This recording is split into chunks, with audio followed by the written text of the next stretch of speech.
उपराष्ट्रपति जगदीप धनखड़ ने स्वास्थ्य कारणों से पद से दिया इस्तीफा। राष्ट्रपति और प्रधानमंत्री का समर्थन तथा सहयोग के लिए जताया आभार। स्वास्थ्य मंत्री डॉक्टर इरफान अंसारी रांची में चिकित्सा पदाधिकारियों को सौंपेंगे नियुक्ति पत्र। बाबूलाल मरांडी ने राज्य में पीएम जनधन योजना में भ्रष्टाचार का लगाया आरोप। न्यायमूर्ति तरलोक सिंह चौहान कल झारखंड उच्च न्यायालय के मुख्य न्यायाधीश पद की लेंगे शपथ। आज रांची आगमन, मुख्यमंत्री के भी रांची पहुंचने की उम्मीद। और राज्य में अपराधियों के खिलाफ पुलिस की ताबड़तोड़ कार्रवाई जारी। धनबाद में जेवर दुकान लूटपाट मामले में 6 पकड़ाए, चोर गिरोह के 2 सदस्य भी गिरफ्तार।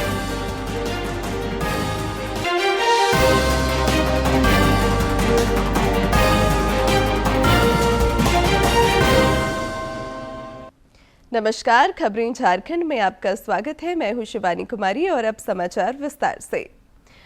उपराष्ट्रपति जगदीप धनखड़ ने स्वास्थ्य कारणों से अपने पद से इस्तीफा दे दिया है। उन्होंने अपने कार्यकाल के दौरान राष्ट्रपति द्रौपदी मुर्मू और प्रधानमंत्री नरेंद्र मोदी के सहयोग और समर्थन के लिए आभार जताया। द्रौपदी मुर्मू को भेजे गए इस्तीफे पत्र में उन्होंने स्वास्थ्य संबंधी समस्याएं बताई हैं। जगदीप धनखड़ ने सोशल मीडिया प्लेटफॉर्म एक्स पर इस्तीफा पत्र पोस्ट करते हुए कहा है कि आदरणीय राष्ट्रपति जी, स्वास्थ्य सेवा को प्राथमिकता देने और चिकित्सीय सलाह का पालन करने के लिए मैं संविधान के अनुच्छेद 67 क्लॉज ए के अनुसार तत्काल प्रभाव से भारत के उपराष्ट्रपति पद से इस्तीफा देता हूं। मैं भारत के राष्ट्रपति के प्रति उनके अटूट समर्थन और मेरे कार्यकाल के दौरान हमारे बीच बने सुखद और अद्भुत कार्य संबंधों के लिए अपनी हार्दिक कृतज्ञता व्यक्त करता हूं। उन्होंने आगे कहा कि मैं प्रधानमंत्री और सम्मानित मंत्री परिषद के प्रति अपनी गहरी कृतज्ञता व्यक्त करता हूं। प्रधानमंत्री का सहयोग और समर्थन अमूल्य रहा है और मैंने अपने कार्यकाल के दौरान बहुत कुछ सीखा है। संसद के सभी सदस्यों से मुझे जो गर्मजोशी, विश्वास और स्नेह मिला है, वह हमेशा मेरी स्मृति में रहेगा। मैं हमारे महान लोकतंत्र में उपराष्ट्रपति के रूप में प्राप्त अमूल्य अनुभवों और अंतर्दृष्टि के लिए तहे दिल से आभारी हूं। जगदीप धनखड़ ने आगे कहा है कि इस महत्वपूर्ण अवधि के दौरान भारत की उल्लेखनीय आर्थिक प्रगति और अभूतपूर्व विकास को देखना और उसमें भाग लेना मेरे लिए सौभाग्य और संतुष्टि की बात रही है। हमारे राष्ट्र के इतिहास की इस परिवर्तनकारी युग में सेवा करना मेरे लिए एक सच्चा सम्मान रहा है। इस प्रतिष्ठित पद से विदा लेते हुए मैं भारत के वैश्विक उत्थान और अभूतपूर्व उपलब्धियों पर गर्व महसूस कर रहा हूं और इसके उज्जवल भविष्य में अटूट विश्वास रखता हूं। संसद के मॉनसून सत्र का आज दूसरा दिन है। राज्यसभा और लोकसभा में आज एक विधेयक विचार और पारित करने के लिए पेश किए जाएंगे। इधर आज भी संसद में विपक्ष का हंगामा जारी रहा, जिससे सदन की कार्यवाही में बाधा पड़ी है। कल भी लोकसभा की कार्यवाही शोर शराबे के कारण बाधित रही। राज्यसभा में हालांकि कामकाज सुचारू तरीके से चला। राज्यपाल संतोष कुमार गंगवार ने दिल्ली प्रवास के क्रम में केंद्रीय कृषि मंत्री शिवराज सिंह चौहान से शिष्टाचार मुलाकात की। इस दौरान विभिन्न समसामयिक विषयों पर दोनों के बीच सकारात्मक चर्चा हुई। राज्यपाल ने केंद्रीय मंत्री का विभिन्न मुद्दों पर ध्यान आकृष्ट कराया ताकि विकास और जनकल्याण को नया आयाम मिल सके। कृषि मंत्री शिल्पी नेहा तिर्की कल रांची के नजदीक बेड़ो में एक स्कूल में प्रतिभा सम्मान समारोह में शामिल हुई। इस दौरान उन्होंने बोर्ड परीक्षा में उत्कृष्ट प्रदर्शन करने वाले विद्यार्थियों को सम्मानित कर उनका हौसला बढ़ाया। कृषि मंत्री ने कहा कि समय के सदुपयोग से सफलता के लक्ष्य को हासिल किया जा सकता है। उन्होंने बोर्ड परीक्षा में बेटियों के बेहतर प्रदर्शन पर भी प्रसन्नता जताई।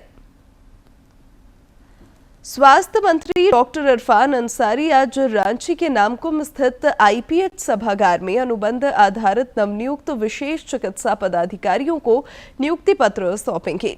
इधर कल उन्होंने सिविल सर्जनों के साथ बैठक भी की और बेहतर चिकित्सा सेवा को सरकार की सर्वोच्च प्राथमिकता बताई। श्री अंसारी ने कहा कि एम्बुलेंस न मिलने की स्थिति में मरीज की मौत हुई तो सिविल सर्जन इसके लिए जिम्मेवार होंगे।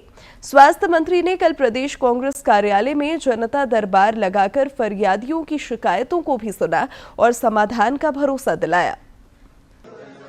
राज्य में अब तक का सबसे बड़ा हम कह सकते हैं 126 डॉक्टर, केवल एमबीबीएस डॉक्टर नहीं, ये सीनियर स्पेशलिस्ट डॉक्टर की नियुक्ति हम लोग कल हम करने जा रहे हैं।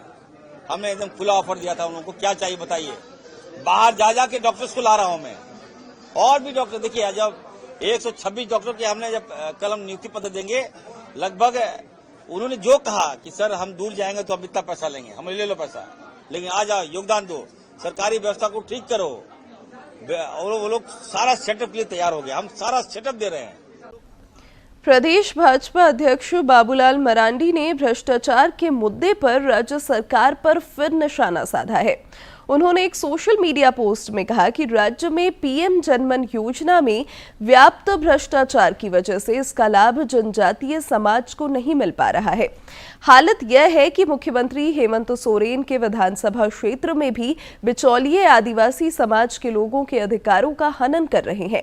अभुआ आवास निर्माण कार्यों में भी घटिया सामग्री का इस्तेमाल हो रहा है और लाभार्थियों के खातों से पूरी राशि निकाल ली जा रही है। श्री मरांडी ने मुख्यमंत्री से मामले की जांच कर दोषियों पर कड़ी कार्रवाई की मांग की है ताकि पहाड़िया समाज को उनका हक मिल सके। हजारीबाग में संगठन सृजन के तहत तो कांग्रेस द्वारा प्रशिक्षण कार्यक्रम का आयोजन हुआ। इस दौरान उत्तरी छोटा नागपुर प्रमंडल के विभिन्न जिलों के पदाधिकारी मौजूद रहे। संगठन सृजन प्रशिक्षण कार्यक्रम को प्रदेश उप प्रभारी डॉक्टर सिरिवेला प्रसाद ने भी संबोधित किया। उन्होंने पार्टी नेताओं और कार्यकर्ताओं को संगठन विस्तार और मजबूती के टिप्स दिए।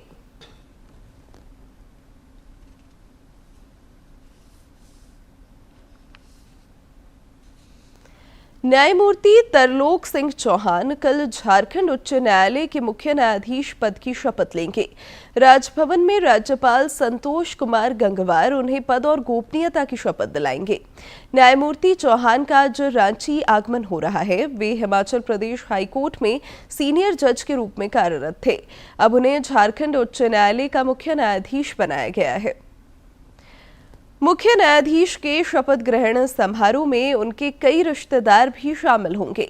मुख्यमंत्री हेमंत सोरेन के भी इस दौरान मौजूद रहने की संभावना है।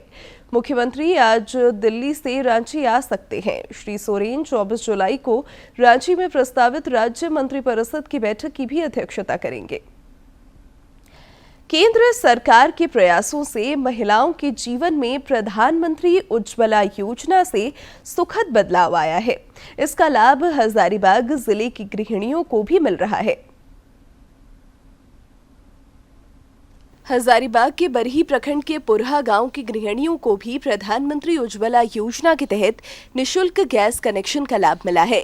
लाभुक निर्मला देवी ने कहा कि अब उन्हें ईंधन के लिए लकड़ी और गोईठा का प्रयोग नहीं करना पड़ता और वे गैस चूल्हा पर समय पर खाना पका लेती हैं। गैस मिलने से यही फायदा हुआ, अभी लकड़ी झूर छवाने का छूट गया है। हम लोग गोबर गड्ढा पर खाना बनाते थे, बाल बच्चा का देरी होता था पढ़ने लिखने जाने में।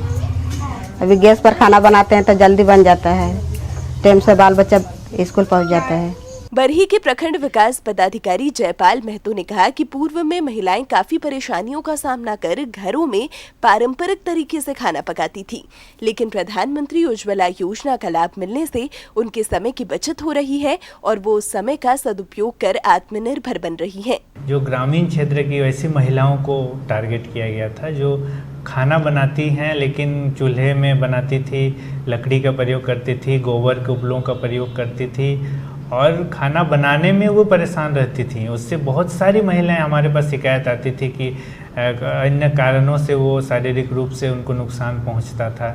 ऐसे लोगों को फ्री में जो एलपीजी कनेक्शन सभी घरों को मुहैया कराया गया और उसके बाद सब्सिडाइज दर से उन लोगों को हर महीने हम लोग इस योजना के द्वारा फिर ये सब्सिडाइज दर से एलपीजी कनेक्शन उपलब्ध कराया जा रहा है। वहीं बरही अनुमंडलीय अस्पताल के उपाधीक्षक डॉक्टर ज्ञानी प्रकाश ने कहा कि चूल्हे से निकलने वाले धुएं से फेफड़ों की बीमारियों, आंखों में जलन और त्वचा संबंधी समस्याएं होती हैं।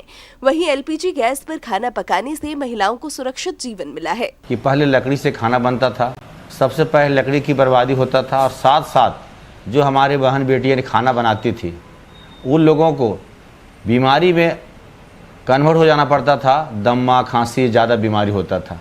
आज सभी उज्ज्वला के द्वारा सभी बहन बेटियों को आज गैस मिल गया और गैस से खाना बन रहा है। सबसे पहले वो स्वस्थ रह रही है, टाइम की बचत हो रहा है और अपने अपने बच्चे को टाइम टू टाइम अपने स्कूल या ट्यूशन कहीं भी भेजने में कामयाब आ रहे हैं। जिला परिषद उपाध्यक्ष किशन यादव ने कहा कि प्रधानमंत्री उज्ज्वला योजना से महिलाओं को धुएं से होने वाली बीमारियों से मुक्ति मिली है, समय की बचत हो रही है और पारिवारिक जिम्मेदारियों का निर्वहन सही तरीके से कर पा रही हैं। लंग का जो भी प्रॉब्लम जिसको है, जिसको भी COPD है, आजमा है, उसको एग्जैगरेट कर देता है। तो लंग का प्रॉब्लम लोगों को होगा, आँख का भी प्रॉब्लम लोगों को होता है, आँख में जो धुआं जाती है, स्किन का प्रॉब्लम होता है। तो वो सारी चीज़ें और जो है वो गैस में जाने से बहुत लोगों को फायदा हुआ।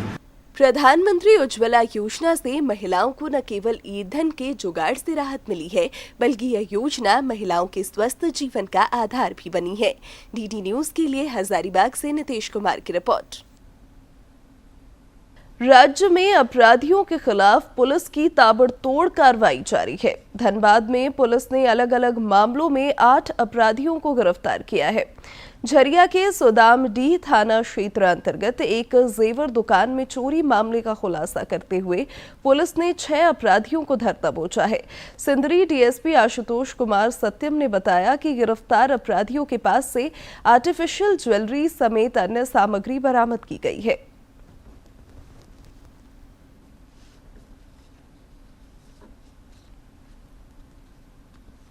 इस दल ने तकनीकी अनुसंधान एवं अन्य ह्यूमन इनपुट के आधार पर कुल 6 लोगों को गिरफ्तार किया है और इन लोगों के पास से जो चोरी में की गई थी उनमें से आर्टिफिशियल ज्वेलरीज, LG कंपनी का जो मॉनिटर चोरी किया गया था वो बरामद किया गया है। साथ ही ऑटोमेटेड स्प्रिंग की चाकू एवं अन्य चोरी में प्रयुक्त किए जाने वाले सामान जैसे पेचकस, टेस्टर इत्यादि बरामद किया है। साथ ही घटना के दिन इसमें से एक अभियुक्त श्रवण कुमार है, वो जिस ब्लू रंग का जीन्स, उजला शर्ट और गमछा पहना हुआ था, वो कपड़ा भी बरामद किया गया है उसके पास से, जो घटना के दिन पहना हुआ था। इधर पुलिस ने धनबाद में एक चोर गिरोह का भी खुलासा किया है। नगर पुलिस अधीक्षक ऋत्विक श्रीवास्तव ने बताया कि बरवड्डा थाना क्षेत्र से पुलिस ने 2 अपराधियों को गिरफ्तार किया है। इनके पास से मोटरसाइकिल, मोबाइल और अन्य सामान बरामद किए गए हैं।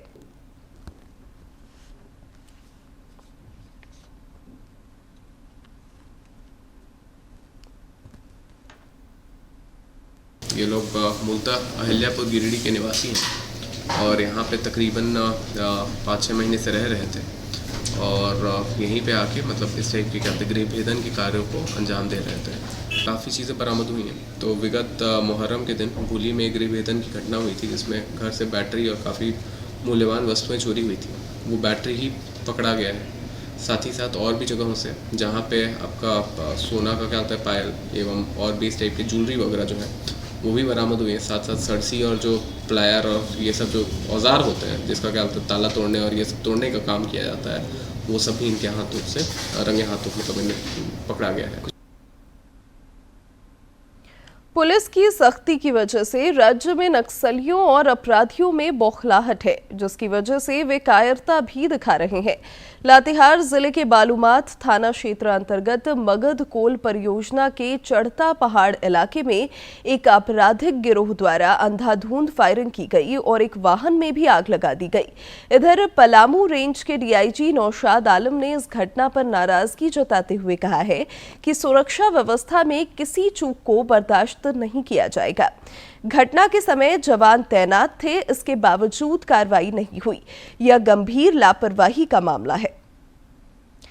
प्रधानमंत्री नरेंद्र मोदी 27 जुलाई को आकाशवाणी पर मासिक मन की बात कार्यक्रम में देश विदेश के लोगों के साथ अपने विचार साझा करेंगे।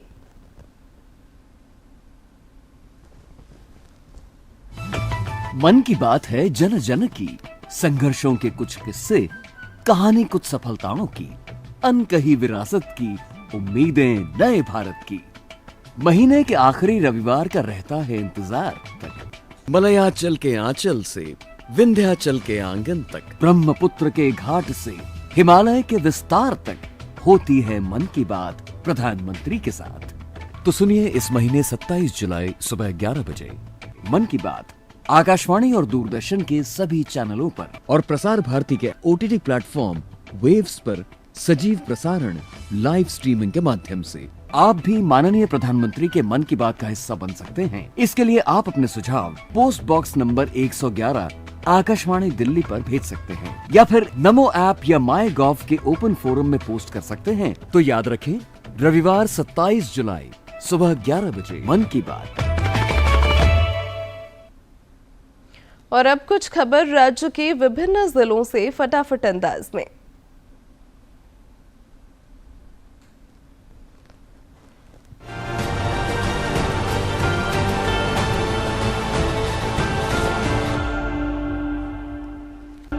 पाकुड़ जिला के मध्याह्न भोजन संचालित विद्यालयों में बच्चों के लिए तिथि भोज सह जन्मोत्सव का आयोजन किया गया। इस दौरान पाकुड़ के उपायुक्त ने जिले के विभिन्न विद्यालयों का जायजा लिया। तिथि भोज में बच्चों के साथ व्यंजन का आनंद लिया और केक काटकर बच्चों का जन्मदिन मनाया। सरायकेला के उपायुक्त ने जिला समन्वय समिति की बैठक में विभिन्न विभागों के अंतर्गत संचालित योजनाओं की प्रगति की समीक्षा की।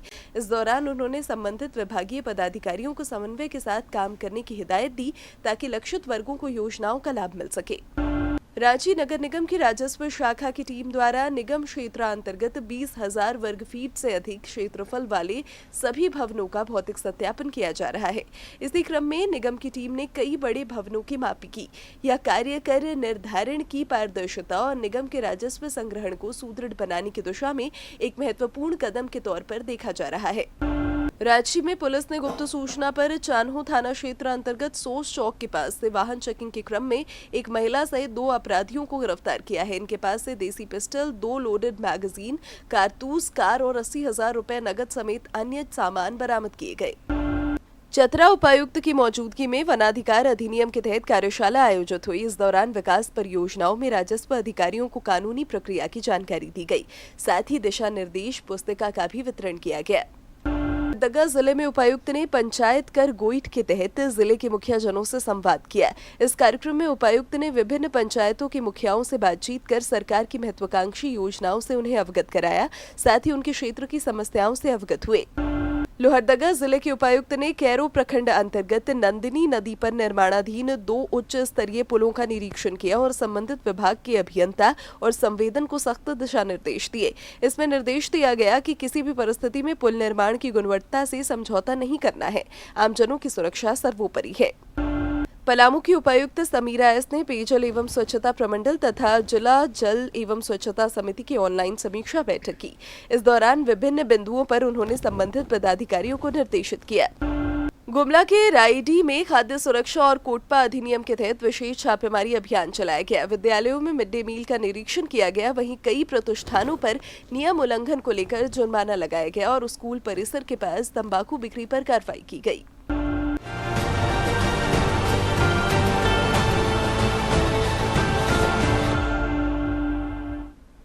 आज राष्ट्रीय ध्वज अंगीकरण दिवस मनाया जा रहा है। देश में आज ही के दिन वर्ष 1947 में संविधान सभा द्वारा राष्ट्रीय ध्वज तिरंगे को अंगीकार किया गया था।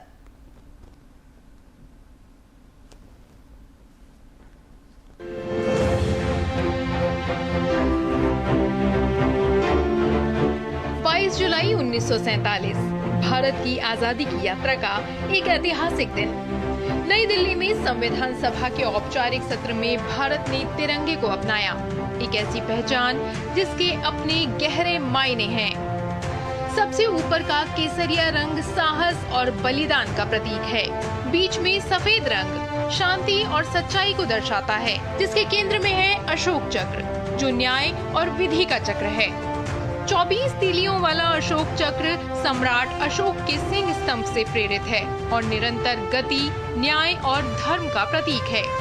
सबसे नीचे हरा रंग आस्था, विश्वास, उर्वरता और समृद्धि को दर्शाता है। जब 22 जुलाई 1947 को तिरंगे को आधिकारिक रूप से अपनाया गया, तब ये सिर्फ एक झंडा नहीं रहा, बल्कि भारत की स्वतंत्रता आंदोलन की एक जीवंत विरासत बन गया, जो समानता, विविधता और मजबूती का प्रतिनिधित्व करता है। आज तिरंगा हर संस्थान, हर घर और हर भारतीय के दिल में गर्व से लहराता है।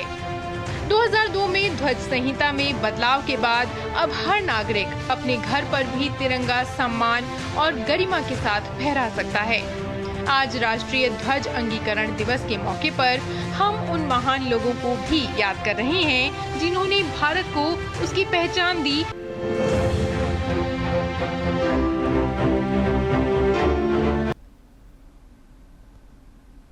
और अब बात मौसम की। राज्य में एक बार फिर 24 और 25 जुलाई को झमाझम बारिश के आसार बन रहे हैं। बंगाल की खाड़ी में निम्न दबाव का क्षेत्र बनने से राज्य के कई इलाकों में इन 2 दिनों के दौरान भारी बारिश हो सकती है। 24 जुलाई को पश्चिमी और पूर्वी सिंहभूम तथा सरायकेला खरसावा में भारी बारिश के आसार है। इस दौरान आंधी और वज्रपात की भी आशंका है। संथाल के अलावा बोकारो और धनबाद में भी झमाझम बारिश हो सकती है। 25 जुलाई को भी कोल्हान के साथ ही संथाल परगना के कई जिलों में भारी बारिश का पूर्वानुमान है। इसे लेकर अलर्ट जारी किया गया है। खेल जगत की महत्वपूर्ण खबरों को देखते हैं फटाफट अंदाज में।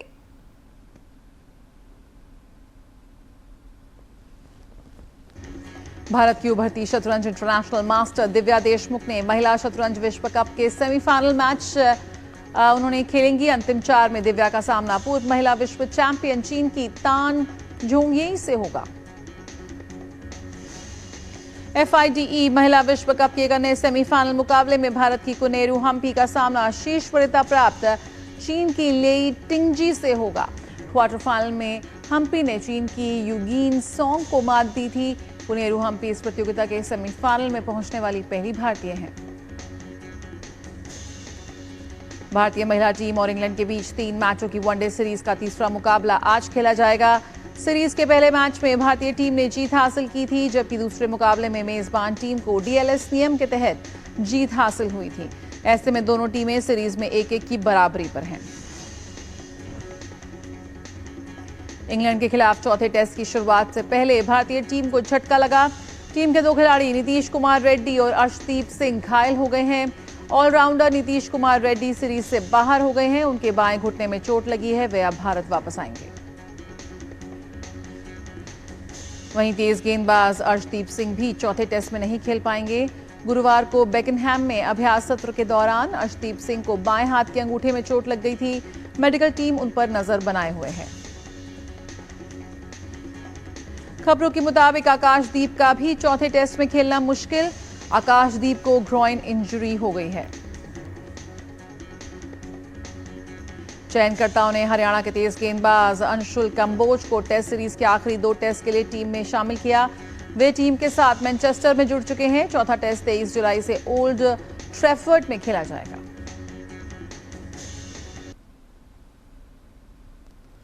प्रधानमंत्री मत्स्य संपदा योजना की मदद से धनबाद की निष्ठा ने सजावटी रंगीन मछलियों की इकाई स्थापित की है। आज वे झारखंड के अलावा पड़ोसी राज्यों के कई शहरों में रंगीन मछलियों की आपूर्ति कर रही हैं। प्रधानमंत्री मत्स्य संपदा योजना ने धनबाद जिले के बाघमारा प्रखंड के एक छोटे से गांव खरखरी की निष्ठा को नई उड़ान दी है, जिससे वह इलाके में नज़ीर बन गई हैं। निष्ठा को रंगीन मछलियों से लगाव रहा है, जिसे उन्होंने प्रधानमंत्री मत्स्य संपदा योजना की मदद से वृहद व्यवसाय का आकार दे दिया है। इस योजना में उन्हें 60% अनुदान पर सजावटी रंगीन मछलियों की इकाई स्थापित करने के लिए पूंजी मिली, जिससे इस व्यवसाय को नया आयाम मिला। निष्ठा इन दिनों झारखंड ही नहीं, पड़ोसी राज्यों में भी रंगीन मछलियों की आपूर्ति कर रही हैं। हम लोग को साल में कुछ भी नहीं तो 5-6-7 लाख रुपया तक अच्छा आमदनी हो जाता है इससे। और यहाँ का जितना भी मछली है वो लोग हम लोग दूर दूर भी ट्रांसपोर्ट करते हैं, जैसे कि धनबाद, रांची भी जाता है, बोकारो, कतरास में जितने छोटे छोटे शॉप्स हैं वहाँ पे। निष्ठा को सजावटी रंगीन मछलियों की इकाई के सफल संचालन में उनके भाई शुभम भी मदद करते हैं। शुभम बताते हैं कि झारखंड में रंगीन मछलियों की पहले ब्रीडिंग यूनिट नहीं थी। बाहर से मंगाने पर इनका मोर्टेलिटी रेट ज़्यादा रहता था, जिससे इसका व्यवसाय करने वालों को काफ़ी नुकसान उठाना पड़ता था। उन्होंने बताया कि रंगीन मछलियों की ब्रीडिंग यूनिट की स्थापना से अब हालात बदल चुके हैं। पूरे झारखंड में हर साल करीबन सिर्फ रांची की अगर बात करें तो वहाँ 100 दुकान है और वहाँ करीबन समझ के चलिए 24 से 25 लाख रुपए का मछली का ट्रेड होता है। तो हम लोगों को लगा कि अगर इसका हम लोग 1% 2% भी एक्वायर कर सके, कलकत्ता के फिशेस की जगह हम अपना सप्लाई कर सके, तो ये एक अच्छा खासा पैसा जनरेट हम लोग को करके दे सकता है। धनबाद के मत्स्य प्रसार पदाधिकारी संतोष उरांव ने बताया कि इस व्यवसाय से जुड़कर निष्ठा की आय 3 गुना से भी अधिक बढ़ गई है। उन्होंने रोजगार तलाश रहे युवाओं को मछली के व्यवसाय से जुड़ने की सलाह दी। ये हमारे ट्रेनिंग सेंटर में ट्रेनिंग देते थे, इसमें इनको 6 से 7 हज़ार रुपये महीना या वही समथिंग आमदनी होता था, जो बढ़ कर के अब इस काम में जब से लगे तब से इनको 18 से 20 हज़ार रुपये आमदनी कर रहे हैं। कहते हैं रंगीन मछलियाँ घर में रखना शुभ होता है। निष्ठा और शुभम के मामले में तो यह 100% सच साबित हुई है। अपने शौक को निष्ठा ने जिस प्रकार व्यवसाय में तब्दील किया वह काबिले तारीफ है। धनबाद से अवधेश और करमवीर की रिपोर्ट। आज के दिन की ऐतिहासिक और महत्वपूर्ण घटनाओं पर डालते हैं एक नजर।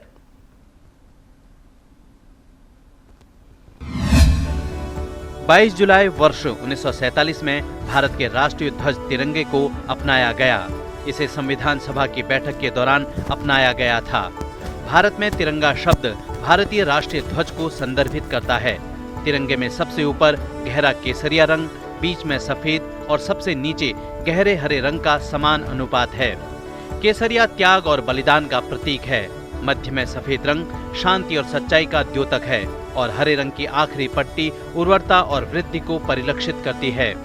झंडे की चौड़ाई और इसकी लंबाई का अनुपात 2 से 3 होता है। सफेद पट्टी के केंद्र में एक गहरे नीले रंग का चक्र है। इसका डिजाइन सारनाथ में स्थित अशोक स्तंभ से लिया गया है। इसका व्यास लगभग सफेद पट्टी की चौड़ाई के बराबर है। इस चक्र में 24 तीलियां हैं। ये धम्म चक्र परिचायक है उस कालजी दर्शन का जो इंगित करता है कि गति में जीवन है और ठहराव में मृत्यु है। और अब अंत में मुख्य समाचार एक बार फिर।